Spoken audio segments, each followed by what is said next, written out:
Les damos la bienvenida a otro encuentro de este club de lectura. Como siempre, bueno, una alegría vernos a través de YouTube, escucharnos a través de Radio Transmundial Uruguay o, por qué no, también en formato podcast. Y en esta ocasión, como verán, tengo una presencia nueva en este club de lectura. Me está acompañando Samuel Duarte, director de la Sociedad Bíblica del Uruguay.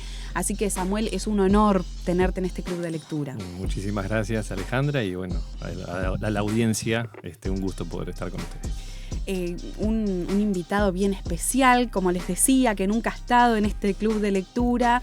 Pero tenemos en esta ocasión muchas ganas de escucharte, Samuel, porque vamos a iniciar un ciclo breve especial para estos días que vamos a estar viviendo. Pero antes de arrancar y de meternos en el tema, quería preguntarte, Samuel, y para que la gente también te pueda conocer un poquito, si sos lector habitual, si te gusta leer, qué es lo que te gusta leer, por ahí estás leyendo algo ahora y que quieras compartirlo con la gente que nos está mirando. Sí, la lectura es fundamental, sin duda alguna. Sí. Y bueno, el primer libro que leo cada mañana es la Biblia. ¿Arrancas con eso? Arranco con la Biblia. Está bueno. No hay otra lectura. Llevo una lectura esporádica en algunos libros, pero sí constante en ese libro que es para mí lo vital de cada día. Y después lo voy sumando con algún libro más de reflexiones también. Siempre está relacionado con el estudio de la palabra. Le metes a eso. Sí. Está bueno. ¿Y los libros que picoteas por afuera son libros con contenido cristiano o también te gusta por ahí leer cosas seculares, digamos, entre comillas, o de autores no cristianos? No, la mayoría cristianos. Ahí sí, va, le metes a sí, temas sí. que tienen que ver con la vida espiritual. Sí, quizás un poco también relacionado al rol en el que me toca estar. Claro. Que es un rol más de dirección, bueno, buscar cómo llegar a ser efectivos en lo que uno puede hacer, Sí. en lo que uno hace, cómo trabajar en equipos, ese Claro. tipo de caminos para poder tener herramientas y, bueno, cumplir ese rol. Bien, y pensaba mientras hablas en qué interesante cómo también la lectura no solo puede ser algo que disfrutamos, un pasatiempo, sino que también te da herramientas en lo ministerial, en lo laboral, ¿no? Es como uno aprende una cantidad de cosas y te suma un montón para desempeñarte en tu caso, bueno, en esta tarea que tenés de dirigir la Sociedad Bíblica del Uruguay. Exacto. Y volviendo al tema por el que te traíamos, Samuel, queremos entender un poquito por qué septiembre es el mes de la Biblia, porque por ahí algún oyente, alguien que está mirando, ha escuchado este lema o le suena por ahí que, bueno, septiembre se hace énfasis en la Biblia, se recuerda la Biblia, pero ¿por qué este mes? Contanos un poquito. Sí, hay dos hitos que parten y nos dan como referencia por qué se celebra en el mes de la Biblia, septiembre. Uno tiene que ver con el 30 de septiembre. Se celebra el día de San Jerónimo. San Jerónimo en el año 400 después de Cristo fue el que tradujo la Biblia de los originales al latín. Entonces la famosa Biblia, para algunos que conocen, la Vulgata latina, viene de ahí. Entonces del 30 de septiembre, como es el día de San Jerónimo, Jerónimo de Estridón, se toma como, bueno, septiembre, un hecho importante en lo que tiene que ver con la Biblia. Y también otro asunto y otro aspecto es que en 1569, o sea, mucho más para acá, Sí. y ahí ya nos involucra a todos porque tiene que ver con la Biblia en español. O sea, la primera Biblia traducida a español en 1569 fue la Biblia del Oso.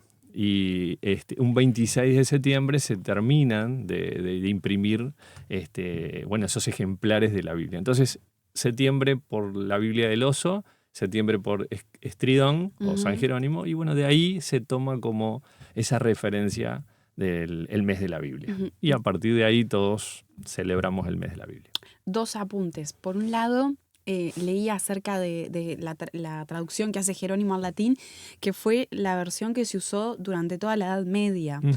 Por eso digo, su rol fue muy importante porque fue como una versión estándar durante muchísimos años, 1000 años prácticamente, ¿no? Exacto. Y también pensaba en eso, ya en el año 400 nos dijiste más o menos, ya existía la Biblia como tal, ¿no? Como la conocemos. Sabemos que quizás hay una diferencia de un canon del Antiguo Testamento, hay una variación en eso, que ya lo vamos a estar tratando en próximos programas para conocer un poquito más, pero sin embargo la Biblia ya existía y es impresionante pensar en este texto que nosotros tenemos hoy por hoy que tiene más de 1000 años, ¿no? Y podríamos decirlo que se tradujo, o tenemos los ejemplares, las primeras copias de la Biblia en el 1300, 1400 antes de Cristo. Ya las tablas de la ley estaban allá en esa época. Podemos hablar que de ahí para acá son más de 3000 años que este libro sigue existiendo. Sí, es impresionante, es impresionante. Y en cuanto a lo que decías de la Biblia del oso, ¿no sabes decir por qué Biblia del oso? ¿Qué tiene que ver el oso? Sí, sí. En la portada yo no tengo una versión tan fiel porque algunos dicen que convengamos que el oso, porque en la portada tiene un oso. Ahí va. Subido como a un árbol, apoyado en un árbol y queriendo sacar de un panal la miel, extraer la miel del panal. Pero algunos dicen que era para evitar que no fuera algo tan evidente que era una Biblia. Wow. Entonces como que por ahí se disimulaba un libro con esa portada, pero no tengo datos exactamente de que ese fuera la veracidad de por qué estaba en la tapa. Lo cierto es que ahí está esa tapa. Ahí está, y se la conoce de esa manera. Exacto. Y recién en ese año, ¿qué año me dijiste, perdón? 1569. 1569, estamos hablando de después de las 95 tesis, ¿no? Después de todo eso de Lutero. Recién ahí se tiene la Biblia en español. ¿Y quiénes estuvieron participando en ese trabajo, ¿no? Hay 2 nombres que sobresalen y que hoy por hoy también los conocemos en una versión de nuestra Biblia, Samuel. Sí, bueno, ahí en 1569 la Biblia es traducida por Casiodoro de Reina. Ahí está. Y al poco tiempo, en 1602, aparece Cipriano de Valera. Por eso... Y ahí se combina a partir de 1602 ahí está. Lo que hoy conocemos dentro del mundo evangélico, sí.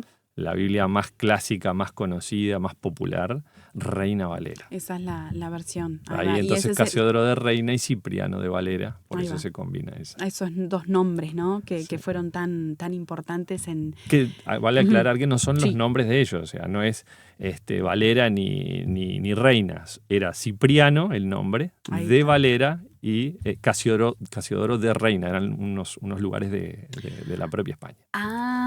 Viene a ser los apellidos, pero que hacen referencia a los lugares. Exacto. Era Cipriano de Valera, de la zona de Valera, y Casiodoro de Reina, pero no. Mirá qué interesante. Sí. Yo pensaba que eran los apellidos, pero no. Sí. A mí también me pasó hace muchos años. Hacen referencia a los lugares. Está interesante esto. Igual viste que se habla de... dato entre paréntesis, que muchos apellidos hacen referencia a los lugares de origen de las familias. También. Está bueno ahí el detalle histórico. La pregunta que me venía enseguida a la cabeza es ¿qué importancia tiene esta cuestión de que la Biblia llegue a las personas en su idioma, ¿no? Y por qué celebramos algo como la traducción al español? Y que al mismo tiempo, bueno, nos damos cuenta de lo interesante, ¿no? Que en ese momento había un montón de gente hablando español y la Biblia no estaba en nuestro idioma, ¿no? ¿Qué importancia te parece que tiene esto de traducir, ¿no?, la Biblia en distintas lenguas? Sí, también a raíz de eso que vos decís, a mí me surgió otra pregunta. ¿Qué sería de una sociedad sin la Biblia? Wow. Entonces, ahí puedo pensar cómo sería mi sociedad, o las sociedades sin ese texto bíblico, sin la Biblia. Y bueno, cada uno puede hacer su propia reflexión sobre eso, ¿no? Pero hablando de por qué es importante que la Biblia esté en todos los idiomas, y primeramente porque tenemos el acceso al mensaje de Dios. O sea, es la manera que tenemos de poder llegar a conocer ese mensaje. Esto a la vez nos facilita, nos permite a nosotros estudiarla, enseñarla, pero sobre todas las cosas vivirla, aplicarla para nuestra vida. Claro. Y eso como resultado no solo en nuestra vida, sino en lo que nos rodea, en la sociedad, en esa parte integral, la comunidad que estamos rodeados, termina afectando. Entonces tiene mucha importancia que la Biblia esté en nuestro propio idioma. Hay un detalle que leía, que está en la Biblia, que dice en Éxodo, en esos libros que están allá en el Antiguo Testamento, en el Pentateuco, que tienen varios miles de años, como decíamos recién. Hay un pasaje allí que dice en Éxodo 34, 27. Y Jehová le dijo a Moisés: escribe tú estas palabras, porque conforme a estas palabras he hecho pacto contigo y con Israel. Ya le decía, ya el Señor de alguna manera estaba guiando, escribe estas palabras. Y vuelvo a reflexionar, que más de 3.000 años y este libro sigue vigente. Sí. Es un libro que realmente trasciende los tiempos. Entonces, es muy importante tenerlo en el propio idioma. Y también por una cuestión de justicia. A ver. Porque es una cuestión de que vos o uno piensa que tener la Biblia traducida a tu propio idioma, podés vos conocer a Dios en tu propia lengua. Si yo te lo cuento y no conoces el idioma, te estoy tratando, entonces mejor que lo puedas conocer en tu propio idioma, que yo lo pueda conocer en mi propio idioma. Entonces es justo que la palabra de Dios esté en todos los idiomas posibles. Es un trabajo que todavía hay mucho por delante. Bien, ahora nos contás un poquito también de eso. Una cuestión también de cercanía, me imagino, y de identificación, ¿no? Quizás habría que preguntarle a algún lingüista o a alguien que supiera un poco más de esto, pero ¿cuánto debe influir el idioma que las personas aprenden y el idioma en el que hablan en sus comunidades con su identidad? Y qué impactante entonces que la palabra de Dios también llegue en ese idioma, que en definitiva es Dios hablando a las personas en ese contexto y en contextos tan diferentes como puede ser, siempre traemos el ejemplo de una tribu en África o quizás nuestras sociedades en América Latina o quizás, imagínate, gente que vive en zonas muy rurales en Asia. Es esa posibilidad preciosa de sentir la cercanía de Dios y de ese Dios que quiere vincularse con las personas en ese lugar que en definitiva Él creó, porque también Él creó esos espacios en la tierra y esas diversidades, ¿no? de culturas. Es tal cual. Y de razas también. Es como decir, Dios habla, lo dijiste en este momento, en tu propio idioma. Te sentís en esa identidad, te sentís identificado de que Dios también te busca. Sí, sí, exacto. ¿Y qué tiene? Contanos un poquito ahora del rol de las sociedades bíblicas en todo esto que tiene que ver con que la Biblia llegue a la gente en distintas partes del mundo. Porque esta sociedad bíblica es una sociedad internacional. Explícanos un poquito de eso, a ver. Bien, una de las cosas que la sociedad bíblica se dedica o trata de cuidar justamente es el texto bíblico. O sea, somos como custodios del texto bíblico por un lado. Por otro lado, también tiene una historia de más de 200 años. Verán. 1804, y la historia es bastante larga e interesante, pero todo surge de la necesidad de que la Biblia esté no solo disponible, sino accesible. Cuando decimos disponible, podemos decir o compararlo con que esté en una biblioteca, que esté en un supermercado, que esté en una librería, que es bueno. Pero ahora que la Biblia esté accesible, tiene que tener el idioma que yo lo pueda entender. Claro. Y ahí nos involucra a todos, desde los chiquitos, los grandes y las diferentes audiencias, ciegos, personas con, en este caso, sordas. Impresionante. Entonces, ¿qué desafío es el que todo eso, que la palabra esté? Por eso la sociedad bíblica trabaja en 3 patas, le decimos nosotros. A ver. Las 3 patas que van una agarrada de la otra. No se puede dejar ninguna afuera. Tiene que ver con la traducción, que es el primer pilar que la Sociedad Bíblica Unida se dedica. Todos los años hay proyectos de traducción a nivel mundial. La traducción tiene que ir acompañado de la producción de la Biblia. Es la segunda pata. A ver. ¿Por qué? Entonces, de esa manera está desafiada las sociedades bíblicas a sostener y a poder crear imprentas propias. para que haya producción del texto bíblico. Claro. Quizás hoy puede ser un poco menos porque hoy está la tecnología, pero todavía en nuestro medio por ahí tenemos facilidad con la tecnología, pero todavía hay lugares y zonas que requieren y dependen nada más de lo impreso. Del papel. Del papel. Mirá. Y por otro lado está la distribución, que no la podés, si haces solo la producción y la traducción, necesitas que esa Biblia llegue. Claro. Entonces, para la distribución están los capítulos que decimos en cada país. Las sociedades bíblicas hoy en el mundo tienen más de 180 oficinas en el mundo, operando en más de 200 países. Uruguay es una de ellas. Ahí está. Y el propósito es ese: traducir la Biblia, producir la Biblia y distribuir la Biblia, que finalmente tiene que llegar a manos del usuario final para que la Biblia cierre el ciclo de vida, porque es ese ahí donde está el propósito. Un poco es por ahí el rol. El rol. Y en esta tarea de traducción todavía falta, Samuel, en el mundo, ¿no? Porque a veces pensamos, no, me imagino que ya está en inglés, en español, en portugués. Pensamos en, 5 o 6 idiomas básicos y sin embargo no, hay muchas lenguas de grupos, por ejemplo, indígenas, que me imagino que se está buscando, ¿no? Llegar a ellos. Contanos un poquito de eso. Es tremendo. Hay estadísticas, nosotros tenemos varias estadísticas actuales que responden al año pasado, al 2024, y podemos dar cifras como, por ejemplo, hay 7.000 idiomas en el mundo, pero la Biblia está traducida, solamente la Biblia completa, a 700 idiomas. Nada. Sin lugar a duda, esa cantidad de idiomas, 700 idiomas, está traducida, alcanza a muchos habitantes. Claro. Pero aún así, no todos los idiomas, estamos hablando de 7.000, no tienen la Biblia completa.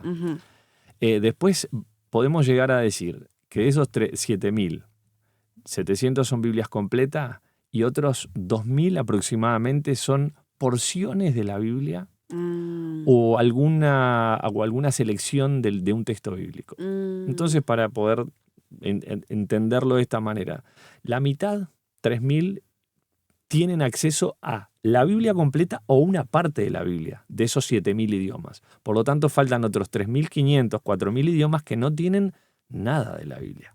No tienen ni un texto bíblico traducido en su propio idioma. Entonces, el trabajo sigue siendo muy, muy arduo. Y también, por otro lado, tenemos muchas versiones en nuestra propia lengua, en el idioma español. ¿Cómo eso también es un tema? Tenemos, por un lado, un exceso de traducciones en español y por otro lado hay una carencia.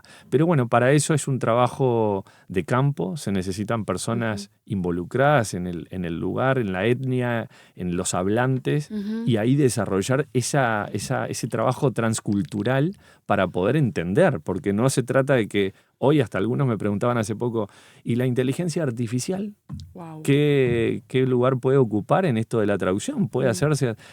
El tema es que no hay una interacción de la inteligencia artificial. La inteligencia puede cargar datos que yo le dé, pero finalmente no tiene una vida de comunidad. Puede transmitir, puede crear algo aproximado, pero va a ser bastante alejado de una realidad.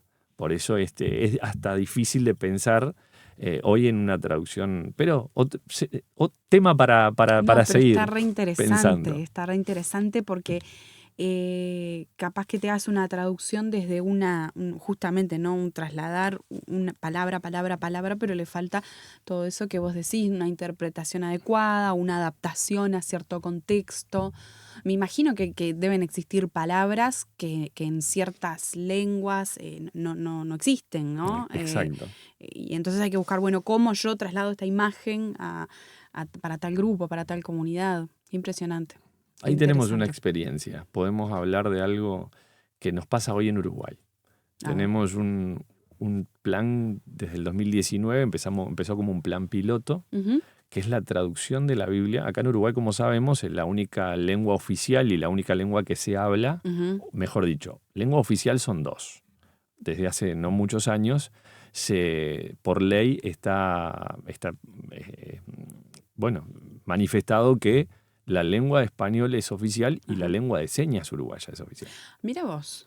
Por eso también están los medios de comunicación Ajá. Si hoy prestamos atención, tenemos en un recuadro en la pantalla abajo, hay un intérprete de la lengua de señas. Es una lengua oficial en Uruguay. Está considerado por ley una lengua oficial. Ajá. Deberíamos trabajar mucho más en esa inclusión del idioma. Sí, Sí. hay una necesidad y sí hay una... Bueno, Sociedad Bíblica desde hace algunos años adoptó un desafío y dijo, bueno, ¿por qué la Biblia no está traducida a la lengua de señas uruguaya? A partir de ahí hicimos un trabajo de campo que llevó mucho tiempo y en el 2019 se logró juntar un equipo para traducir la Biblia. Y voy a lo que vos decías recién. En estos casi 6, 7 años de este trabajo, que sigue, gracias a Dios sigue ese trabajo, empezamos traduciendo 4 historias del Nuevo Testamento que están en el canal de YouTube de la Sociedad Bíblica, acceso libre para la comunidad sorda de nuestro país. Ahí está. Después se decidió ir al libro de Jonás completo, que también está ahí. Y ahora actualmente se está trabajando y ya estamos en el capítulo hasta el 8 de Marcos. Todavía estos capítulos del 1 al 8 de Marcos no están el capítulo 1 y 2 ya están. Ahí está. Pero de todas maneras la lengua de señas no tenía palabras, que no son palabras, son señas en su propio idioma bíblicas. No existía. Es impresionante eso, ¿no? Re interesante. Que si bien nosotros tenemos un vocabulario rico y acá podemos hablar y seguir hablando por mucho rato, porque tenemos muchas palabras que se fueron agregando y que nosotros hoy las comprendemos porque las fuimos estudiando, nos las fueron transmitiendo. La comunidad sorda de nuestro país, no tener señas en el idioma bíblico, las tuvieron que crear. Y para crear esas señas hay todo un trabajo de campo que se hace, que los traductores sordos las crean, pasan por un chequeo de la comunidad sorda del país, la prueban y una vez que eso está aprobado es como que se le enriquece el vocabulario. Entonces eso se agrega oficialmente a través de todos los caminos que tiene CINDE, que es el organismo que regula la lengua de señas en Uruguay. Ahí está. Y a partir de ahí esto empieza a enriquecer la lengua y no solo eso, sino que para la lengua de señas uruguaya se les abre la Biblia. Un poco lo que hablábamos recién de las nuevas, de las etnias. Además tengo entendido que en el caso de la lengua de señas varía de país en país. Exacto. Es impresionante, es como que no es lo mismo el código de señas que se maneja en Uruguay que el que se maneja en Perú, por ejemplo, en otra parte. Es bien interesante en este aspecto. Samuel, estamos hablando de llegar con la Biblia incluso hasta en lengua de señas, ¿no? Es impresionante. Hablaste de braille también. Braille, quizás para el que no sabe, podemos hablar de un idioma para ciegos, es a través del tacto. Sí, son puntos que de alguna manera están en relieve en una hoja especial, porque no es una hoja común y corriente, es un espesor que requiere mayor espesor, es un tamaño más grande por ahí para la audiencia. Una Biblia completa en braille son 40 tomos. Wow. De un tamaño como una laptop, como una computadora, pero más ancho. 40 tomos para completar la Biblia, porque el sistema braille necesita tener esa puntuación en relieve, bueno, con distancia para que puedan ellos poder leerla. Entonces es una biblioteca solamente para tener una Biblia, que quizás hoy ya muchos de nosotros la tenemos en el celular, no ocupa espacio, en fin. Muchos esfuerzos, ¿no? Mucha investigación, mucha búsqueda, gente que viene traduciendo la Biblia desde hace miles de años. Y ¿por qué, no? O sea, digo, ¿qué impacto tiene la Biblia que se traduce y se sigue traduciendo y se imprime y se busca que llegue y para las personas, bueno, con algunas limitaciones que les llegue, ¿no? En su manera de comunicarse?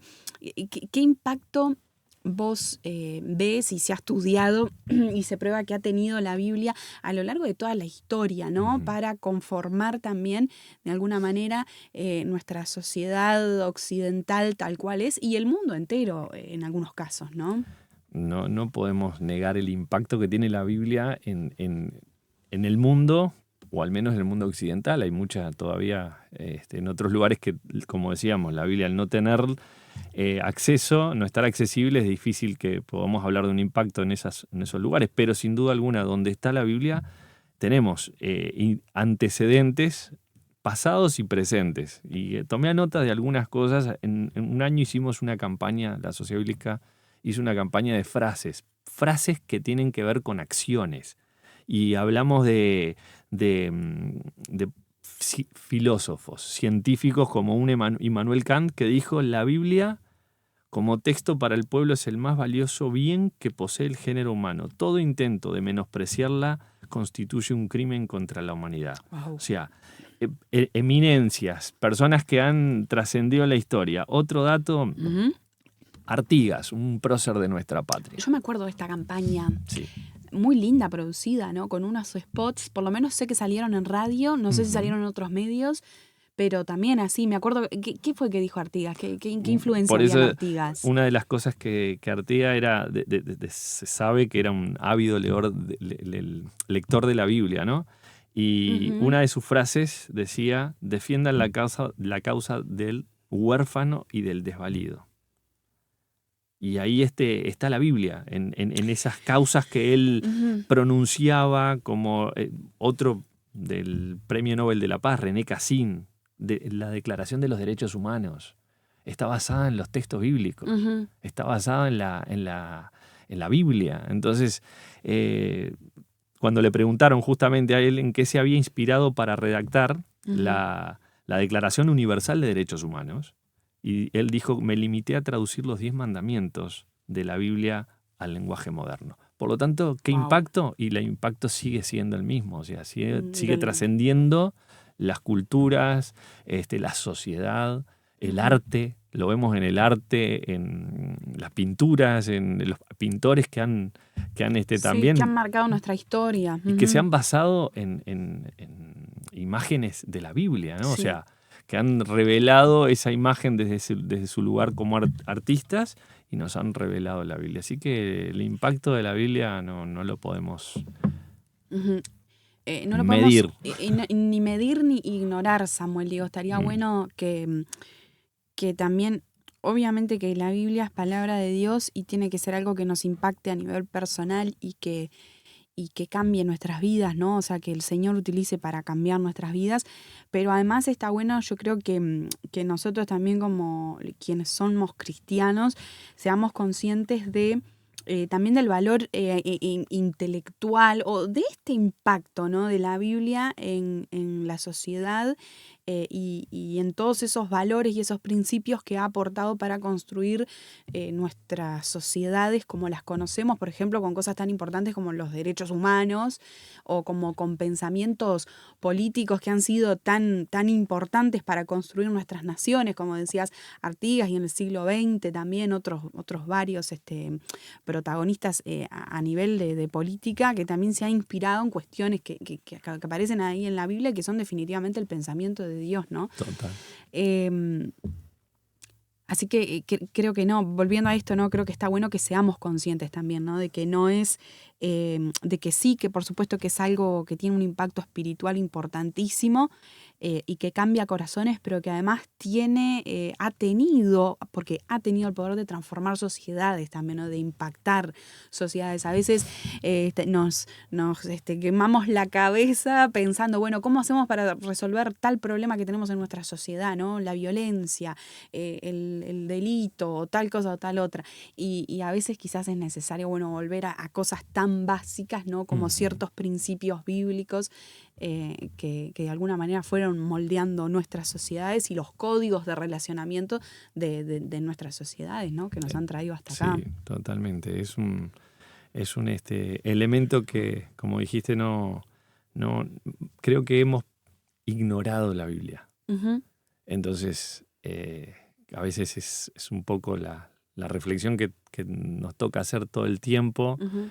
y quizás en un momento de la sociedad, quizás la nuestra, hablemos de acá, de nuestro Ujú. entorno, de nuestro lugar, con tantas luces, con tantos ruidos, con tantas voces que aparecen, la Biblia ha ocupado, o la hemos quizás somos responsables de qué lugar, qué voz le vamos a dar en Claro. nuestra vida. Claro. en nuestra vida y nuestro entorno. Entonces, que podamos volver, como dijiste vos, a esas raíces, a esos principios que son inamovibles y que son para eternos y que van acompañados de pase el tiempo, siempre van a ser principios como valiosos para nuestra vida. Hay un artículo que yo leía justamente esta mañana, A ver. que hablaba justamente de esto. Es como algo muy relacionado al tema que estamos hablando y justamente, mira, hoy ya no se arrestan a las personas por repartir Biblias. En otra época se perseguían a las personas por repartir Biblias. Y quizás hay hay países todavía que lo siguen haciendo, ¿no? Pero en otros que se hacía ya no se hacen tanto. Tampoco necesitamos esconderlas bajo una capa o traducirlas en secreto. Quizás la Biblia hoy ya podés traducirla, hay otra apertura. Pero eso no significa que sea fácil. Y acá, lo que decíamos recién, vivimos en una sociedad donde la Biblia no es perseguida, pero es ignorada. Donde ya no se prohíbe, pero se considera irrelevante, anticuada, prescindible. Donde hay más acceso que nunca, pero menos se escucha. A veces lo que más cuesta no es distribuir una Biblia, sino lograr que alguien la abra. Claro. Que descubra que sigue teniendo algo que decir. Que no es solo un libro antiguo, sino una voz viva que habla al corazón. Ese es hoy uno de nuestros mayores desafíos. Combatimos la indiferencia con creatividad, respondemos a la confusión con claridad. Frente al ruido proponemos una palabra que transforma, no lo hacemos con estrategias de poder, lo hacemos como siempre, sembrando con fidelidad, confiando en que Dios da el crecimiento. Qué importante es esto, que nos hace reflexionar y que la palabra sigue transformando. Sigue siendo. Me quedaba pensando eso que es real, Samuel, que es tremendo. ¿Cuántas Biblias tenemos en casa? Y el desafío de abrirla y leerla, por favor.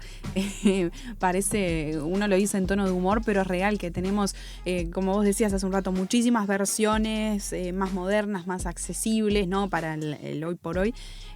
Pero bueno, el esfuerzo en este caso y en este tiempo que nos toca vivir es ese, ¿no?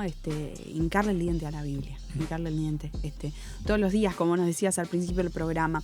Sabés que estoy mirando acá el canal de YouTube de la Sociedad Bíblica del Uruguay, que está bien lleno de videos interesantes, y acá estoy viendo Evangelio de Marcos capítulo 3 en lengua de señas, capítulo 4, capítulo 1, 2, 3, 4 en lengua de señas, así que la invitación para aquellos que nos miran, que nos escuchan, dense una vuelta por el canal de YouTube de la Sociedad Bíblica del Uruguay, porque tiene sin dudas ni que hablar de estas traducciones de la Biblia, pero también otros materiales interesantes para conocer un poco toda la tarea que ellos realizan. Hemos estado compartiendo este programa más que interesante con el director de la Sociedad Bíblica del Uruguay, Samuel Duarte, a quien ha sido un gusto escuchar. Samuel, muchas gracias por tu presencia, por el tiempo dedicado.